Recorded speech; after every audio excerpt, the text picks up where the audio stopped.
નમસ્કાર દર્શક મિત્રો, હું છું કૃતિ. સ્વાગત છે આપનું પાટનગર નેટવર્ક ન્યૂઝમાં. નજર કરીએ આજના મહત્વના સમાચારો પર. ગીર સોમનાથમાં ટેલેન્ટનો મહાસંગ્રામ કાર્યક્રમનું આયોજન કરવામાં આવ્યું. રામ મંદિર ઓડિટોરિયમ ખાતે આ કાર્યક્રમનું આયોજન કરવામાં આવ્યું. કાર્યક્રમમાં સિંગિંગ, ડાન્સિંગ જેવી વિવિધ રમતો યોજાઈ. વિજેતાઓને તમામને શિલ્ડ તથા પ્રમાણપત્ર આપીને સન્માનિત કરવામાં આવ્યા.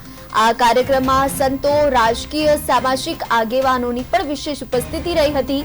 ગીર સોમનાથના શ્રી રામ મંદિર ઓડિટોરિયમ ખાતે ટેલેન્ટનો મહાસંગ્રામ નામના કાર્યક્રમનું આયોજન કરવામાં આવ્યું હતું. આ કાર્યક્રમમાં સિંગિંગ, ડાન્સિંગ જેવી વિવિધ રમતો પણ યોજાઈ, જેમાં વિજેતા તમામને શિલ્ડ તથા પ્રમાણપત્ર એનાયત કરવામાં આવ્યા અને સન્માનિત કરવામાં આવ્યા. આ કાર્યક્રમમાં ભાલકા તીર્થના મહામંડલેશ્વર, પાલિકા ચેરમેન સહિત સામાજિક આગેવાનો અને શિક્ષકો, વિદ્યાર્થીઓની હાજરી જોવા મળી હતી.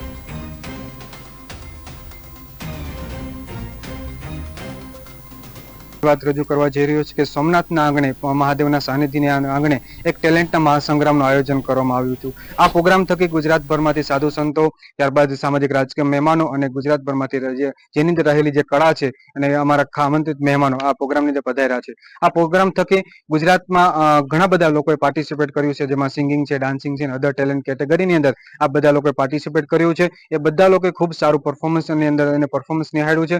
અને આવી રીતે આ પ્રોગ્રામ કરવાનો મેઇન ઉદ્દેશ એ છે કે દરેક લોકો પાસે રહેલી જે કળા છે એને આગળ લઈ જવા માટે એક સારું પ્લેટફોર્મ મહાસંગ્રામ જે આહિર દ્વારા અહીંયા સોમનાથના સાનિધ્યમાં યોજવામાં આવી રહ્યો છે. અને ગીર સોમનાથ જિલ્લાને યુવા પ્રતિભા જે છે એમાં પડેલી શક્તિઓને બહાર લઈ આવવા માટે થઈને શ્રી જે આહિર, અમારા ગોપાલભાઈ આહિર અને બધા એની ટીમ જે છે જે પ્રયાસ કરી રહ્યા છે એ ખૂબ સરાહનીય છે. એમને અભિનંદન પાઠવું છું. અને આવું એક પ્લેટફોર્મ પૂરી પાડી અને નાના નાના કલાકારોમાં રહેલી શક્તિઓને બહાર લઈ આવશે અને આમાંથી જ એક મોટા કલાકાર જે છે